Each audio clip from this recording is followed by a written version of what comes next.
जय महाराष्ट्र. मी तृप्ती पालकर. राजमंत्र या लोकप्रिय कार्यक्रमात आपलं खूप खूप स्वागत. या कार्यक्रमामध्ये आपण राजकीय घडामोडींचा भविष्यवेध घेत असतो आणि या कार्यक्रमामध्ये वर्तवलेली भविष्यवाणी 99% खरी उतरत असते. आज पुन्हा एकदा राजकीय विषयांवर आपण बोलणार आहोत आणि नेहमीप्रमाणेच अचूक भविष्यवेध घेण्यासाठी आपल्या सोबत आहेत पंडित राजकुमार शर्मा. पंडित जी, इस शो में आपका बहुत बहुत स्वागत. धन्यवाद. पंडित जी, आप जब भी शो में आते हैं मैं आपको बहुत सारे सवाल पूछती हूँ, लेकिन इस बार मैं सवाल पूछने से पहले आपका अभिनंदन करना चाहती हूँ. आपने जो गोंदिया भंडारा के इलेक्शन के बारे में जो कहा था वो भविष्यवाणी सच साबित हुई है. उसके बाद आपने कर्नाटक के बारे में भी जो भी कहा था वो सच साबित हुआ है, लेकिन पालघर में थोड़ी सी गड़बड़ हो गई. देखिए, ऐसा है कि कहते हैं ना कि कहीं मैं मानव से देव ना बन जाऊं, यही सोचकर कुछ पाप भी कर लेता हूं. ये पाप नहीं, कहीं ना कहीं मेरी विद्या में कुछ गलती रह गई होगी. डेफिनेटली उसके ऊपर ज्यादा से ज्यादा अध्ययन करूंगा. मगर वातावरण आपने देखा होगा तृप्ति कि उद्धव जी तो कहते हैं कि हम हारे ही नहीं है. हाँ. शिवसेना तो ये कह रही है कि अब जो भी हुआ है उसमें कोई ना कोई गड़बड़ हुई है, हम हारे ही नहीं है. मगर हार हार है, जीत जीत है. जीतने वाला विजेता होता है और हारने वाला जो होता है उसको हारा हुआ खिलाड़ी कहते हैं. उस पचड़े में, उस राजनीति में मैं नहीं जाऊंगा. डेफिनेटली मेरी भविष्यवाणी को एक विराम लगा. जितनी भविष्यवाणियां पहले आती गई वो सच होती गई. तो कहीं ना कहीं कोई ना कोई गलती आदमी से जरूर होती है और इसी का कारण ये पालघर वाली भविष्यवाणी थी. मगर हजारों लोगों ने अभिनंदन किया. बहुत लोगों ने SMS के जरिए, व्हाट्सएप के जरिए हमारे शो को बहुत सराहा. और पालघर गोंदिया की भविष्यवाणी सच होना असंभव सी बात थी, क्योंकि वो RSS और बीजेपी का गढ़ माना जाता है. मगर hats off to Praful Patel, उन्होंने वहां पर NCP और कांग्रेस के गठबंधन को जिताकर भारतीय जनता पार्टी और शिवसेना को यह जता दिया कि अगला इलेक्शन ध्यान से लड़िएगा. पंडित जी, शिवसेना और बीजेपी जब से इकट्ठा हुए हैं तब से झगड़ा कर रहे हैं, तब से अनबन शुरू हो गई है उन दोनों में. अब तो पालघर के बाद ये झगड़ा और भी बढ़ गया है और मजबूत हो गया. क्या लगता है आपको, क्या होगा आगे? देखिए, जब हम शिवसेना प्रमुख उद्धव ठाकरे साहब की कुंडली का अध्ययन करते हैं तो 27/7/1960 गुरु की महादशा लगी हुई है, सिंह राशि है. यहां पर अध्ययन करके हर चीज को आपके सामने रखा जाता है.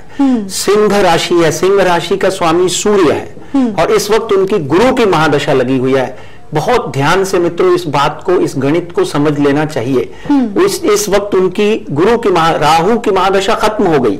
इसी प्लेटफॉर्म के माध्यम से हमने बोला था कि जैसे राहु की महादशा खत्म होगी, उद्धव जी और प्रगाढ़ होंगे, मजबूत होंगे और देश और राष्ट्र की राजनीति में आगे आएंगे. अच्छा. सत्ता में तो आ ही चुके हैं और वहां पे भी उनके मंत्री हैं, यहां पे भी मंत्रालय में उनके मंत्री बैठे हुए हैं. गुरु की महादशा में इस वक्त उनकी शनि की अंतरदशा जो है वो चल रही है 10/4/2021 तक. और दूसरी तरफ देवेंद्र फडणवीस की कुंडली का अध्ययन करें तो एक ही महीने में पैदा हुए हैं. 10 साल छोटे हैं देवेंद्र. 22/7/1970 यानी 22 जुलाई 1970 में देवेंद्र पैदा हुए हैं. वहां गुरु की महादशा चल रही है, यहां बुद्ध की महादशा चल रही है. बुद्ध में शनि की प्रत्यंतर दशा लास्ट में आएगी, उसके बाद इनकी कुंडली में बुद्ध केतु की महादशा शुरू होगी. पर यहां पर बुद्ध और गुरु मित्र नहीं है, इसलिए यह झगड़ा चालू रहेगा. मगर सत्ता जो है वो एक लक्ष्मी है. सत्ता जो है एक लालच होता है, कहते हैं. सत्ता कोई नहीं छोड़ता. आपके जेब में 10,000 रुपए आ जाए तो आप खर्चा करने के लिए 10 बार सोचते हैं. यहां तो सत्ता है, राजकरण है. राजकरण किसी को बुरा नहीं लगता. इसलिए उद्धव जी हो या देवेंद्र फडणवीस हो, इनकी कशमकश चालू रहेगी. और इनकी कशमकश मुझे जो कुंडली के प्रमाण से लग रहा है, ग्रहों की रचना वो ये कह रही है कि 22/10/2000 अगर टूटती भी है तो अक्टूबर के बाद टूटती हुई दिखाई देती है. तब घसीट कर कहीं ना कोई दूसरे इधर उधर से सपोर्ट लेकर ये सरकार 5 साल चलती हुई दिखाई देती है. मगर ये लड़ाई जो है इसका अंत इमीडिएटली दिखाई नहीं देता, क्योंकि दोनों तरफ से सत्ता जो है कायम करके बैठे हुए हैं। आज जैसे जेडीएस और कांग्रेस है, यहां पर शिवसेना और पर डेफिनेटली भारतीय जनता पार्टी को वालों को अति आत्मविश्वास से दूर रहना चाहिए। ओवर कॉन्फिडेंस, मैंने पिछली बार भी अपने शो के माध्यम से बोला कि मैं हाथ जोड़कर, चाणक्य बनकर, कौटिल्य नीति के माध्यम से बोलता हूं, आप अपनी बॉडी लैंग्वेज बदलिए, अपना ईगो पार्क एक तरफ रखिए। आप राष्ट्र की सेवा करना चाहते हैं तो सेवक बनकर आइए। आप अपने जितने भी आपके सहयोगी हैं, चाहे वो पंजाब में अकाली दल है, चाहे वो आंध्रा में तेलुगु देशम थे यानी चंद्रबाबू नायडू है, यहां पर शिवसेना है, कोई एक सहयोगी भी जो है मुझे नहीं दिखाई देता है कि जो इनके साथ में कदम से कदम मिलाकर चलना चाहता हो। अभी इमीडिएटली आपने देखा ही है कि इलेक्शंस में क्या हुआ है, पर डेफिनेटली एक बात पक्की है कि महाराष्ट्र के सवाल के ऊपर जो आपने मुझसे जवाब मांगा है, ये अक्टूबर तक कुछ होता हुआ दिखाई देता नहीं है। पंडित जी, और बहुत से सवाल मुझे आपसे पूछने हैं, लेकिन एक ब्रेक का वक्त हो गया है। बिल्कुल, राजमंत्रमध्ये घेते एक छोटासा ब्रेक। आपण कुठे जाऊ नका, पाहत रहा जय महाराष्ट्र।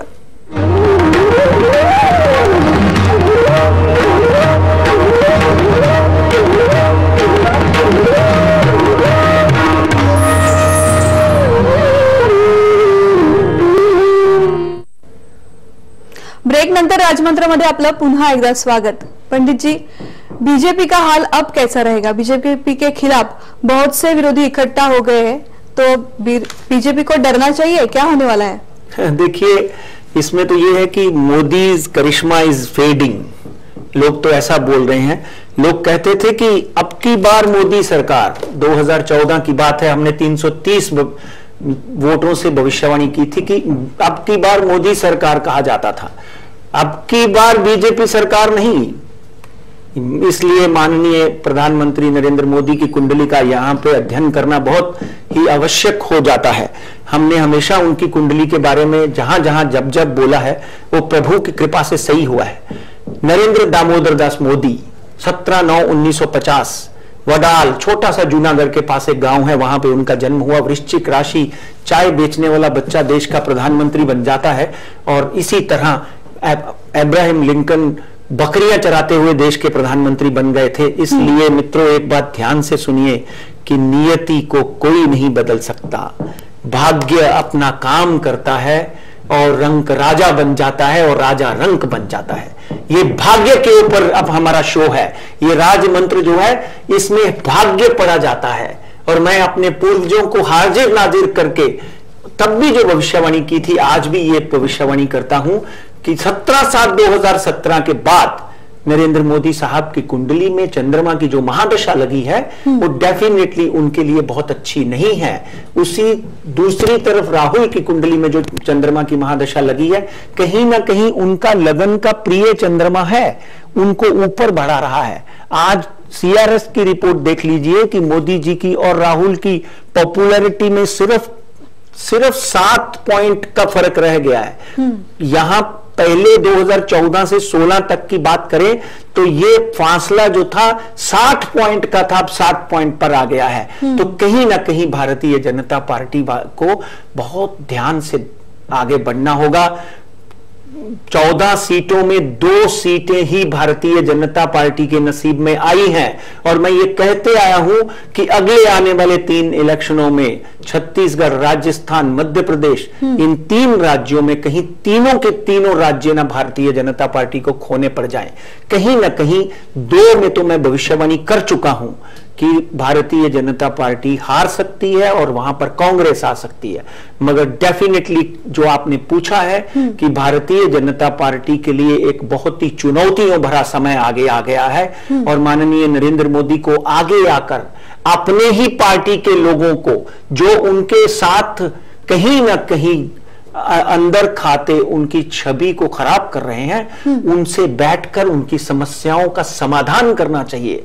आप अपने आप को बदल सकते हैं। जब आप सुबह उठकर नमस्ते सदा वत्सले मातृभूमि कहते हैं तो आपको यह समझ लेना चाहिए कि आपने राष्ट्र की सेवा के लिए शपथ ली है, और इस सेवा के लिए आपको अपना स्वार्थ नहीं, आपको राष्ट्र का स्वार्थ देखना पड़ेगा।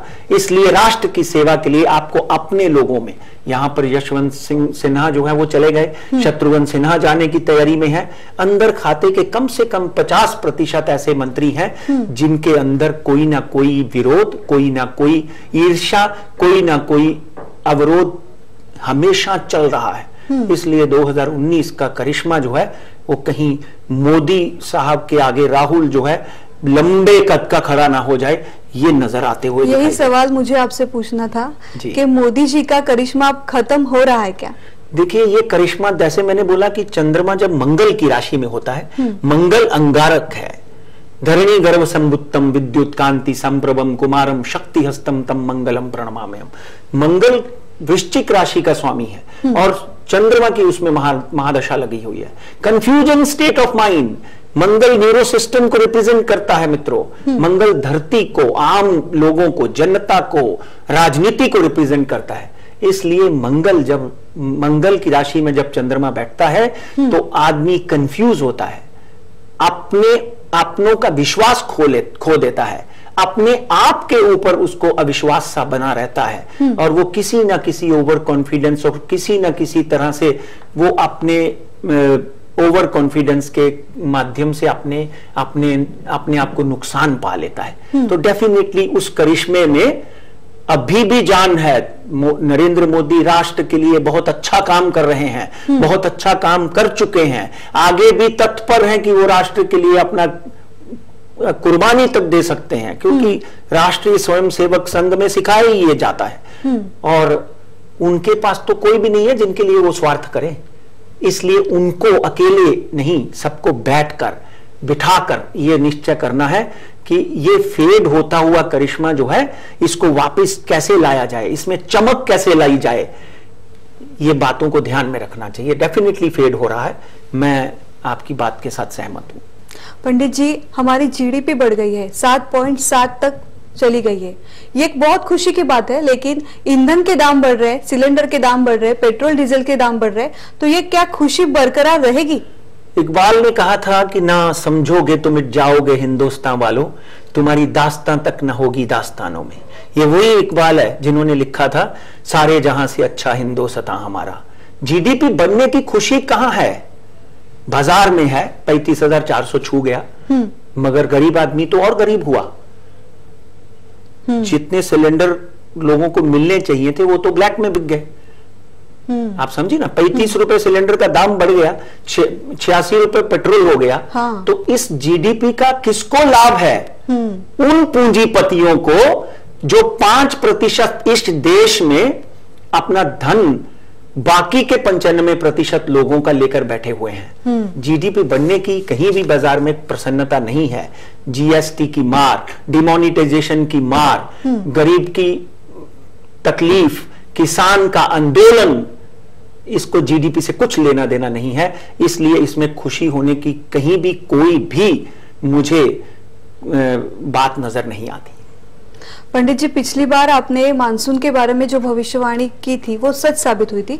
इस बार मानसून कैसा रहेगा? देखिए, यहां तक नक्षत्र की बात करें, आज मेरे ख्याल से 2 तारीख है। हाँ। 3, 4, 5 तारीख से यहाँ पे 1 या 1.5 दिन पहले मानसून आने के योग बनते हैं। 5 तारीख से मानसून जो है बॉम्बे यानी मुंबई और महाराष्ट्र के कुछ हिस्सों में, कोल्हापुर, रत्नागिरी, राजापुर, यहाँ पर दस्तक हो चुकी है ऑलरेडी।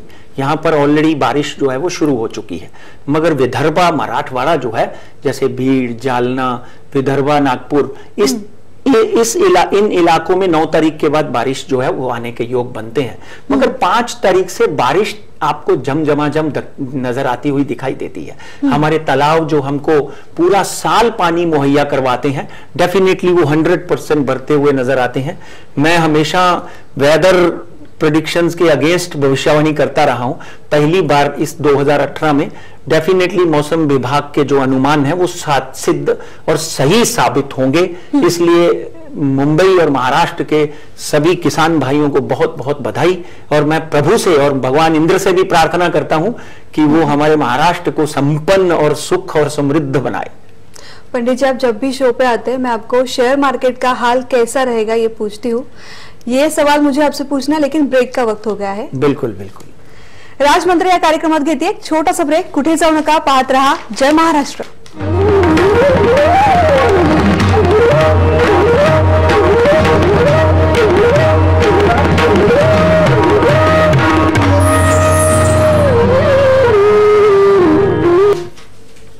ब्रेक नंतर राजमंत्र या कार्यक्रमात आपलं पुन्हा एकदा स्वागत। पंडित जी, इस हफ्ते शेयर मार्केट कैसा रहेगा, कुछ उथल पुथल होने वाली है? देखिए, जीडीपी ने डेफिनेटली शेयर मार्केट को खुशहाल कर दिया।